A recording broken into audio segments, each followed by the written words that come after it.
Sa pagpapatuloy ng pananakbo nila Tandang Lauryo, bigla naman silang napalingon sa kanilang likuran nang masipat nila ang walang habas na paghawi sa mga puno ng amumongong patuloy na sumusugod sa kanilang pangkat. Doon din nasilayan nila Tandang Lauryo ang pagtagos ng iilang mga pinunong bertudes sa bawat patay na punong naroon sa lugar.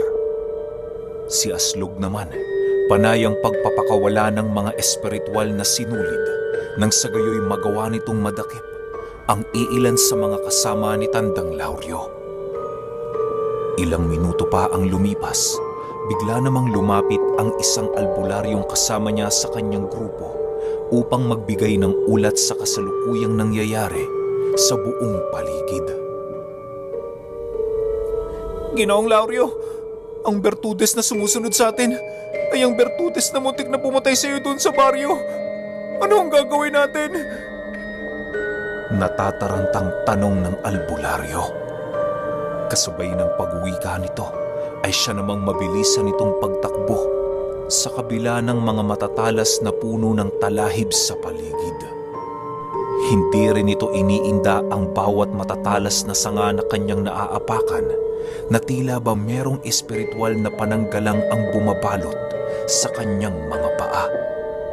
Sa pagpapatuloy ng kanilang ginagawa, bigla naman silang natigilan ng masipat nila ang pagharang ng bertudes na merong mga galamay ng gagamba. Pagsilay nito sa kanila, mabilisan din naman itong tumayo habang dahan-dahang ngumingisi. Maligayang pagdating sa aming pugad, Ikran. Magdiwang ka, sapagkat sagrado para sa amin ang lugar kung saan ka mamamatay. Wika ng bertudes. Nang marinig naman ito ni Tandang Lauryo, nanatili lang naman siya sa kanyang kinatatayuan kasama ang isang albularyo. Ilang minuto pa ang lumipas, wala nang nagawa ang pinunong gabunan nang masipat niya ang pagsugod ng nilalang.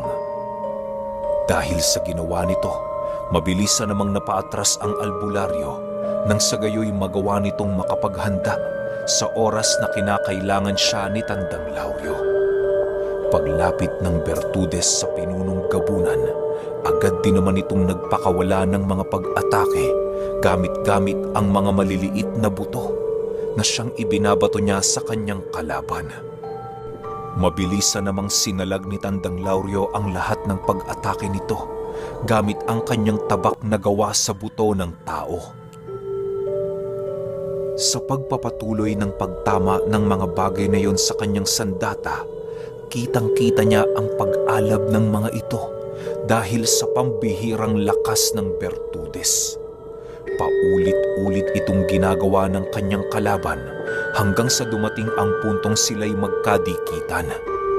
Sa paglapit ng bertudes kay Tandang Lauryo, mabilisan naman niya itong hinataw ng kanyang tabak na halos ginamitan na niya ng kanyang buong lakas. Pagsilay doon ng nilalang, agad din naman niya itong naiwasan at mabilisang naglunsad ng pangganting salakay. Pagsilay ni Tandang Lauryo sa ginawang pag-atake ng nilalang, buong puwersa naman niya itong sinalag ng kanyang sandata. Habang patuloy na nagkikiskisan ang kanilang tabak at matutulis na galamay ng bertudes, mabilisan namang tinawag ni Tandang Lauryo ang kanyang sigbin na nananatiling nakakubli sa kadiliman ng gubat. Pagkarinig nito ng pagtawag, mabilisan din naman itong sinunggaba ng bertudes na tila ba hindi nagbibigay panganib sa kanya ang wangis nitong dala. Kahit may mga galamay na tumarak na sa kanyang katawan, patuloy pa rin itong sinusunod ang utos ng kanyang pinaglilingkuran.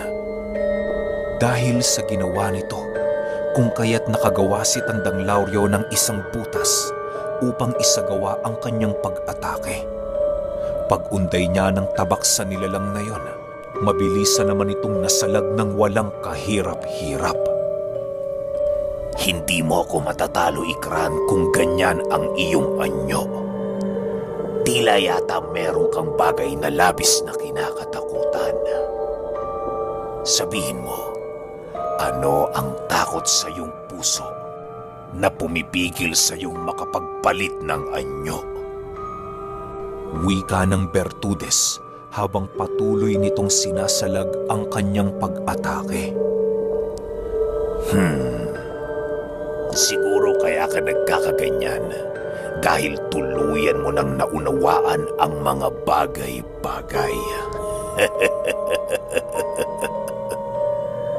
Dagdag pa nito. Nang marinig naman ni Tandang Lauryo ang sinabi ng nilalang, pilit na lamang niya itong ipinagsawalang bahala upang maituon ang kanyang buong atensyon sa kanyang ginagawa. Ilang minuto pa ang lumipas, bigla namang natigilan si Tandang Lauryo nang masipat niya ang Bertudes na mabilisang hinawi at ibinalibag sa lupa ang sigbing patuloy na nakakagat sa kanyang likod.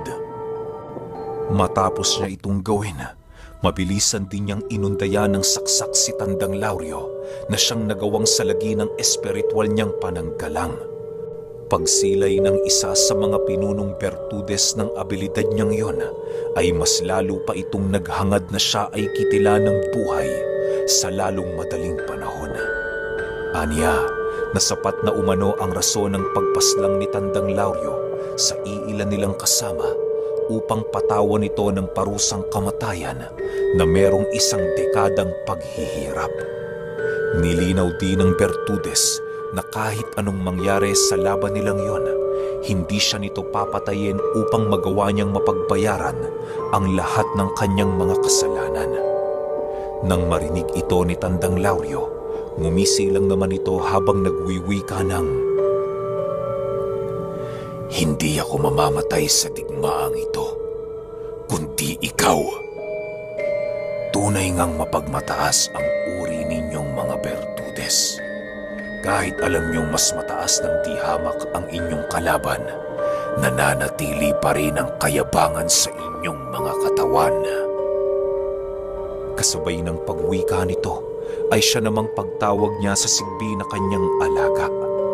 Sa pagbigkas niya ng kanyang mga engkantasyon, halos balutin din siya ng takot sa kanyang buong katawan dahil sa labis niyang pag-alala sa mga susunod na mangyayari sa kanya. Bagaman nagdadalawang isip noon si Tandang Lauryo na makipag-isa sa kanyang alaga, wala siyang magagawa sa kadahilanang yun na lamang ang kanyang pinakahuling pagpipilian upang makaligtas sa labanan. Maya-maya pa, tuluyan na ngang nagbago ang kanyang anyo at kasabay nito ang pagsilay niya sa kanyang sigbin na dahan-dahang tumatayo. Sa puntong yon, halos hindi maiwasang mabahala ni Tandang Lauryo nang masipat niya ang kanyang sigbin na dahan-dahang ginagaya ang kanyang orihinal na wangis. Segundo lamang noon ang pagitan nang mabilisang naglaho sa kanyang paningin ang nilalang. Matapos ang mga pangyayaring yon, muli na naman siyang nakasilay ng hindi maipaliwanag na kadiliman habang siya ay nasa kasagsagan ng kanyang pagpapalit anyo. Ilang minuto pa ang lumipas, tuluyan na ngang bumalik sa normal ang buong paligid at kasabay nito ang pagsilay niya sa Bertudes na mabilisang lumalapit sa kanyang kinaroroonan. Panay din ang pagbato nito ng mga butong pagmamay-ari niya na siyang mabilisan namang sinalag ni Tandang Lauryo. Sa puntong yon, tuluyan ang naunawaan ng Bertudes ang paglakas ng mga karga ng pinunong kabunan. Animoy sa pagpalit anyo nito, nagkaroon din ng bagong wangis ang lahat ng abilidad ng mga mutya na kanyang pagmamay-ari. Ilang minuto pa ang lumipas, tuluyan na ngang nakalapit sa kanya ang nilalang at walang sawa siya nitong pinaulanan ng mga pag-atake. Walang kahirap-hirap naman itong nasalag ni Tandang Lauryo sa pamamagitan ng mga abilidad ng mutya na kanyang nahigop. Sa pagpapatuloy ng kanilang paglalaban, kitang-kita na ni Tandang Lauryo ang pagbuhos ng Bertudes ng lahat ng kanyang kakayahan. Halos hindi siya nito nagagawang tantanan na tila ba wala itong balak na siya ay bigyan ng pagkakataon para umatake. Sa bawat pag-atake ng nilalang na yon, patuloy ito sa kanyang ginagawang pag-angil na para bang labis na itong nanggigigil na sakta ng kanyang kalaban.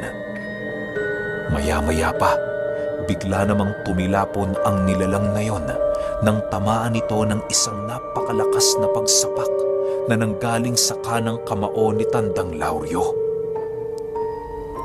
Mabilisan din namang tumayo ang nilalang na yon upang ipakita sa pinunong gabunan na hindi siya nagawang maapektuhan ng ginawa nitong pag-atake. Ilang segundo pa ang lumipas, muli na naman itong sumugod habang patuloy na nagpapakawala ng mga pag-atake. Ayon kay Tandang Lauryo, na kung hindi dahil sa pananggalang na nakuha niya sa hinigop niyang mutya, marahil ay hindi niya kakayanin ang pinunong Bertudes na yon dahil sa pisikal nitong lakas na taglay. Laking pasasalamat na lamang talaga noon ni Tandang Lauryo sapagkat hindi siya nakaharap ng isang Bertudes na maestro sa mga malalalim na karunungan. Nang makalapit na ang nilalang na yon sa kanyang kinaroroonan, muli na naman itong nagpakawala ng mga pag-atake sa pagbabakasakaling magagawa niyang mabasag ang pananggalang ni Tandang Lauryo. Kahit kinamitan na niya ito ng lakas ng kanyang mga mutsyang tangan-tangan, halos hindi niya pa rin yun nagagawang mabasag dahil sa pagiging salat niya sa karunungan. Lumabang ka ng patas! Huwag kang magtago sa baluting yan na parang isang pagong. Hanggang dyan na lang ba ang kaya mong gawin, Ikran? Lumabas ka dyan! Harapin mo ko! Sigaw ng Bertudes habang patuloy itong nagpapakawala ng mga pag-atake. Hindi ikaw ang taong sisira sa aming pamumuno sa mundong ito. Ang mga Bertudes ay habang buhay na maglalakad at mangingibabaw sa lahat ng uri. Nang marinig ito ni Tandang Lauryo, napagpasyahan niyang titigan ang nilalang habang nagwiwika ng, walang permanente sa mundong ito. Lahat tayo ay mga bisita lamang ng Diyos. Hindi maglalaon, lilisanin din natin ang lugar na ito para makipag-isa sa mga nilalang na karapat-dapat na humawak sa ating mga kaluluwa. Masyado kang nabulag ng iyong galit at kasakiman, Bertudes. Naaawa ko sa iyo sapagkat hindi mo nagawang makita ang maligayang parte ng buhay. Naway kapag ika'y isinilang ulit, piliin mong maging masaya at gumawa ng mabuti bago mo muling lisanin ang mundong ito. Sa pagkakataong yan, sinisigurado ko sa iyo, nakabawi ka na sa ating Ama. Kasabay ng pagwika nito, ay siya namang pagmulat ng mga mata ng Bertudes na punong-puno ng galit. Animoy bigla itong nahimasmasan nang marinig niya ang ginagawang pangaral ng pinunong gabunan. Ilang minuto pa ang lumipas, laking gulat na lamang ni Tandang Lauryo nang masipat niya ang pagtulo ng luha nito nang sa hindi malamang dahilan. Dahan-dahan na ding bumaba ang armas ng nilalang bilang hudyat ng kanyang pagtanggap sa kanyang pagkatalo. Sa pag-upo nito sa harapan ni Tandang Lauryo, mabilisan itong ipinikit ang kanyang mga mata habang mahinahong nagwiwika ng, Tama ka. Ang tanging paraan lamang para makalaya ako sa ganitong sitwasyon ay ang kamatayan. Alam kong hindi ito magiging masakit sapagkat kalayaan ang naghihintay sa aking paglisan. Kasabay ng pagwika nito ay siya namang pagtitig niya kay Tandang Lauryo na animoy merong nararamdamang kagalakan.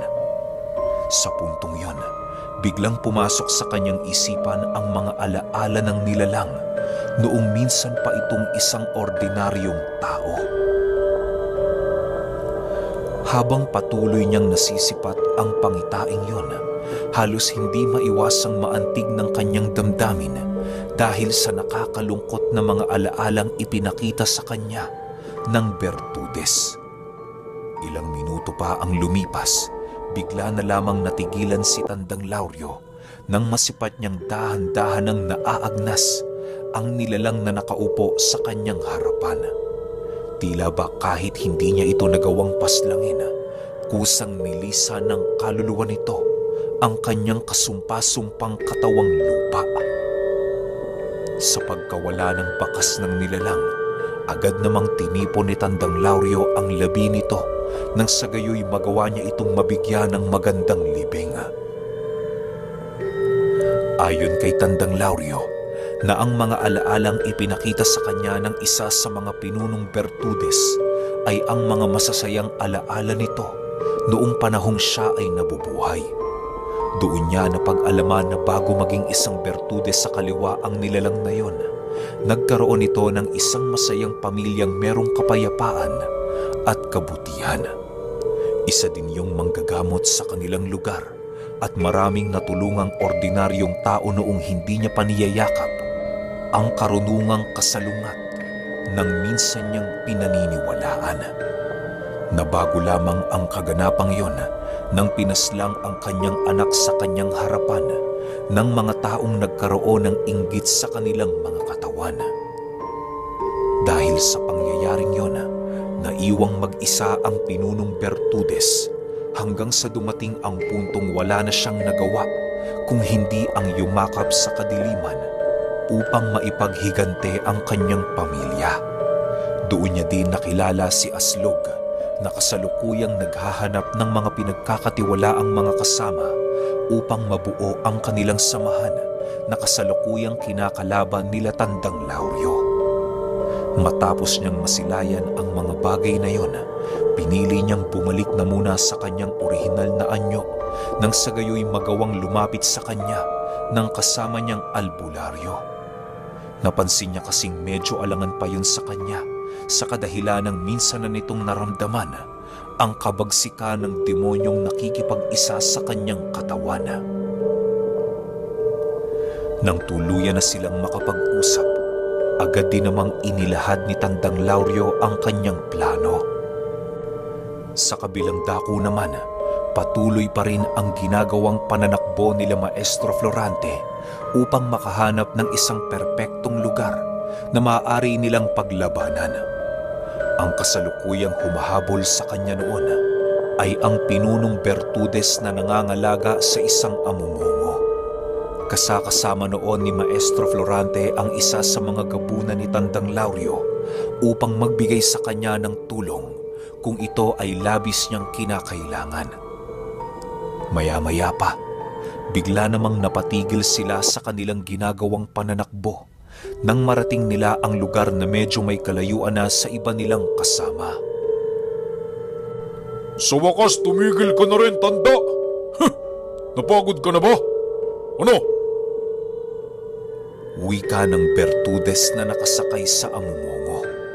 Kasabay ng pag-wika nito ay siya namang pagbaba niya sa kanyang alaga upang kaharapin si Maestro Florante. Habang patuloy nilang pinagmamasda ng ginagawa ng nilalang, nananatiling nagmamasid lang naman ang maestro sa buong paligid. Mukhang hindi mo yata nauunawaan kung bakit kita dinala sa lugar na ito. Napakataas talaga ng inyong mga tiwala sa sarili. Sagot naman ng maestro. Kasabay ng pag-uwika nito ay siya namang paghalakhak ng Bertudes dahil sa kanyang mga narinig. Nag-angil din noon ang alaga nitong amumongo na parabang hindi nito nagustuhan ang sinabi ng maestro. Maya-maya pa, napansin naman ni Maestro Florante ang pagdukot nito sa kanyang bulsa na parabang meron yung mutyang kinukuha. Matapos niya itong gawin, agad naman niyang nilunok ang kanyang bagay na nakuha na siyang hindi nagawang masilayan ng maestro.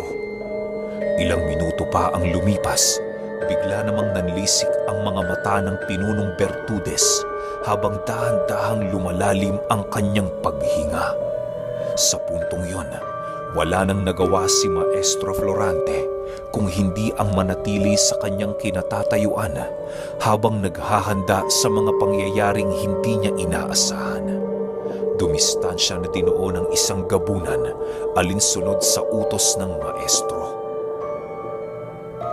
Maya-maya pa, bigla namang napasunod na si Maestro Florante nang masipat niya ang pagtakbo ng pinunong Bertudes patungo sa kanyang kinaroroonan. Sumabay na dinoo ng amumongong kasama nito na siyang mabilisan din namang hinarangan ng gabunan. Kaya niya ginawa ang bagay na yon upang masigurong hindi malalagay sa alanganing sitwasyon ang pinuno ng kanilang pangkat. Nakapagpasya na dinoo ng isang gabunan ni Tandang Lauryo na isakripisyo ang kanyang buhay para sa kanyang mga kasama. Alam niyang malabo niyang magapi ang ganoong kalaking nilalang, subalit alam niya sa kanyang sarili na yun na lamang ang kinakailangan niyang gawin upang makatulong sa digmaan. Sa pagsugod nito sa kinaroroonan ng amumongo, mabilisan naman niya itong inundaya ng saksak sa iba't ibang bahagi ng katawan. Halos sumigaw na noon sa galit ang alaga ng pinunong Bertudes dahil sa ginawa noon ng gabunang nasa ilalim ng pamamahala ni Tandang Lauryo. Bagaman hindi niya ito nagawang mabigyan ng malubhang pinsala, sigurado naman siyang nagawa niyang makuha ang atensyon nito. Pagsilay ng amumongo sa kinaroroonan ng gabunan, mabilisan din naman itong sumugod ng walang pag-aalinlangan. Bumunot yon ng isang maliit na puno sa kanyang dinaraanan at walang habas na ibinato sa gabunang kanyang nais kitila ng buhay. Dahil sa ginawa ng nilalang, panay naman ang pagkaripas ng pagtakbo ng gabunan at pag-ilag sa mga punong patuloy na umuulan sa kanyang dinaraanan. Maya-maya pa, bigla namang napatigil ang isa sa mga gabunan ni Tandang Lauryo nang marating nila ang pinakadulong parte ng gubat. Pagsilay niya sa kanyang likurang bahagi, pumungad sa kanya ang amumongo na patuloy na umaangil. Nanlilisik na din ang mga mata nito na tila ba hindi na nito magawang mapigilan ang kanyang galit na nararamdaman. Ilang minuto pa ang lumipas, muli na namang kumuha ng isang maliit na puno ang nilalang at dahan-dahang lumapit sa gabunan. Sa puntong yon, napagtanto na ng gabunan ni Tandang Lauryo na wala na siyang ibang pagpipilian kung hindi ang lumaban. Habang hindi pa nakakalapit sa kanya ang amumongo, panay naman ang kanyang ginagawang pag-usal upang mas lalo pang palakasin ang kanyang sandatang nasa kaanyuan ng tungkod na merong napakatulis na dulo. Sa pag-ihip niya ng mga buhay na salita sa bagay na yon, agad naman itong nagkulay-uling na siyang hudyat na mas lalo na itong tumibay at tumalas. Tandang Lauryo, alam kong naririnig niyo ho ako. Kung ano man ang mangyari sa labang kinakaharap ko ngayon, nais kong sabihin mo sa aking pamilya na patuloy ka pa rin nilang pagsilbihan hanggang sa paglipas ng panahon. Hindi ko ginagawa ang bagay na ito para sa kahit na kanino. Bagkus ay ginagawa ko ito para sa henerasyong nais kong ibigay at ipamulat sa aking mga anak. Wika ng gabunan sa kanyang isipan. Kasabay ng pagwika nito ay ang muli nitong pagtitig sa amumongo na mabilisang kumaripas ng takbo patungo sa kanyang kinaroroonan. Nang mapagtanto niyang malapit na ang nilalang, agad din naman niya itong sinalubong ng buong lakas at tapang. Nang tuluyan na siyang makalapit sa amumongo, agad naman niyang iniwasan ang bawat pag-atake nito at mabilisang pinuntirya ang batok ng nilalang. Ginawa niya ang bagay na yon upang magawa niyang matapos ang kanyang kalaban sa lalong madaling panahon. Paglapit niya sa batok nito, agad din naman siyang napakaripas ng takbo nang masipat niya ang mabilisang pagsapak sa kanya ng nilalang. Paglundag ng gabunan sa ere, bigla na lamang siyang tumilapon nang tamaan siya ng punong ibinato ng amumongo. Halos segundo lang noon ang dumaan nang mabilisan siyang bumulusok sa lupa na halos ikawala na ng kanyang diwa. Minuto lang din naman noon ang dumaan nang biglang tumayo ang gabunan dahil sa pagramdam niya ng muling pag-atake ng amumongo. Kahit panay pa noon ang kanyang pagsuka ng dugo, pilit niyang tinatataga ng kanyang sarili upang makagawa ng isang plano para magapi ang nilalang.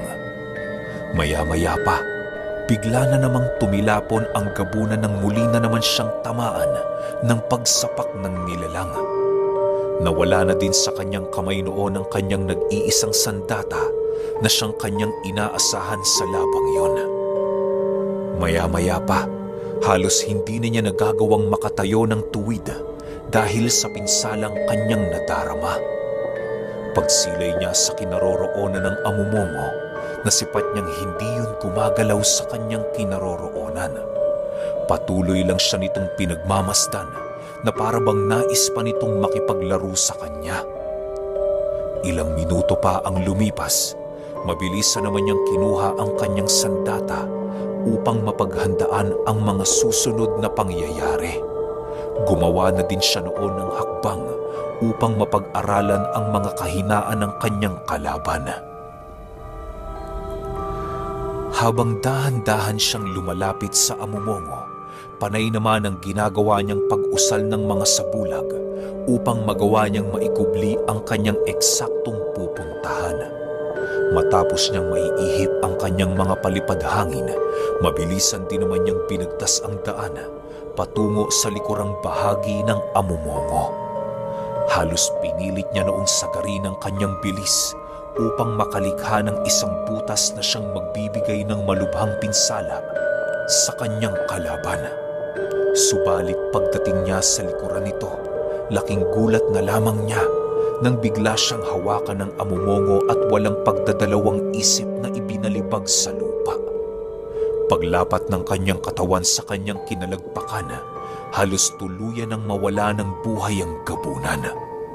Panay na din ang pagbulwak ng dugo nito sa kanyang bunganga na siyang labis naman niyang ikinahina.